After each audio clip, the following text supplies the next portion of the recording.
Agency ప్రాంతాలకు రహదారులు నిర్మించి గిరిజనులకు పూర్తి స్థాయిలో మౌలిక వసతులు కల్పించడమే ధ్యేయంగా ముందుకు సాగుతోంది కూటమి సర్కార్. సకాలంలో పనులు పూర్తి చేసి సరిపడా నిధులను విడుదల చేస్తున్నప్పటికీ అధికారుల పర్యవేక్షణ లోపం శాపంగా మారుతోంది.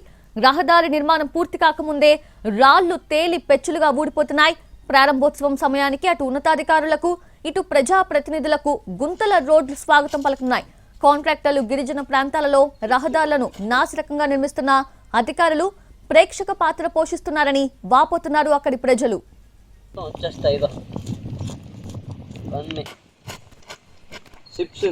కనిపిస్తుంది.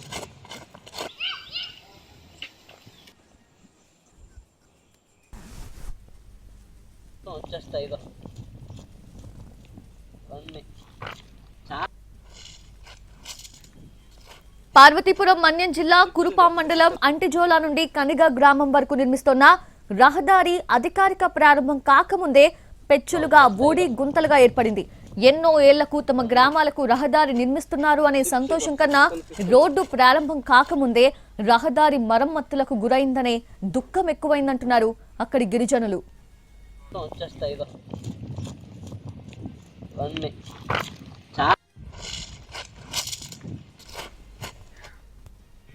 అంటిజోలా నుండి కనిగ గ్రామం వరకు 2.30 కిలోమీటర్ల రోడ్డుని 157.65 లక్షల అంచనా వ్యయంతో నిర్మిస్తోంది ప్రభుత్వం.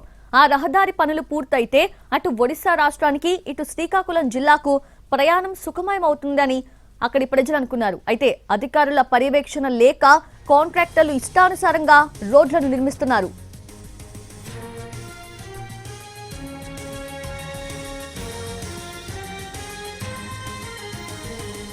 ఏజెన్సీ ప్రాంతాలకు రహదారులు నిర్మించి గిరిజనులకు పూర్తి స్థాయిలో మౌలిక వసతులు కల్పించడమే ధ్యేయంగా కూటమి సర్కార్ ముందుకు సాగుతోంది. అయితే సకాలంలో పనులు పూర్తి చేసి సరిపడా నిధులను విడుదల చేస్తున్నప్పటికీ అధికారుల పర్యవేక్షణ లోపం శాపంగా మారుతోంది. రహదారి నిర్మాణం పూర్తి కాకముందే రాళ్లు తేలి పెచ్చులుగా ఊడిపోతున్నాయి. ప్రారంభోత్సవం సమయానికి అటు ఉన్నతాధికారులకు ఇటు ప్రజా ప్రతినిధులకు గుంతల రోడ్డు స్వాగతం పలకనుంది. కాంట్రాక్టర్లు గిరిజన ప్రాంతాలలో రహదారులను నాసిరకంగా నిర్మిస్తున్న అధికారులు ప్రేక్షక పాత్ర పోషిస్తున్నారని అక్కడి ప్రజలు వాపోతున్నారు.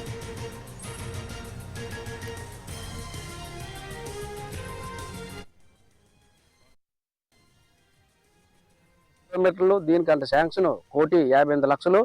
అయితే దీన్ని మరి రోడ్డు అనేది నాణ్యత లేకుండా పోయింది. మరి మధ్యలోన సీసీ బిట్లు కూడా వేయలేదు. అదే సీసీ బిట్టు ఈ ఘాటీ సెక్షన్లు వేసినట్లయితే 20 నుండి 30 సంవత్సరాల వరకు చాలా మంది మరి అటు నుండి ఇటు నుండి వాహనదారులు కానీ గిరిజనులకు కానీ అత్యవసరాల గురించి నాణ్యత లేకుండా రోడ్డు లేకపోవడం వల్ల ఇబ్బంది పడడం జరుగుతుంది. సీసీ బిట్ వేసినట్లయితే దీనికి చాలా మాకు ఉపయోగకరమైనది ఉంటుంది. కాబట్టి మరి ఈ యొక్క మరి నాణ్యత లేకుండా వేశారు. ఉల్లిపొరలు లాగేశారు. రోడ్డు ఎక్కడ పడితే అక్కడ పెచ్చులు ఊడిపోయింది. వేసి ఒక 20 రోజులు కూడా అవ్వలేదు. రోడ్డు మాకు చాలా దారుణంగా కనిపిస్తుంది. ఈ రోడ్డు అనేది మధ్యలో సీసీ రోడ్లు వేయాలి, కానీ సీసీ రోడ్లు అయితే వాళ్ళకి వేయలేదు. బోర్డు మీద మాత్రం సీసీ రోడ్డు వేసాము అని వాళ్ళు అంటున్నారు. కాకపోతే సీసీ రోడ్లు కూడా ఎక్కడ వేయలేదు.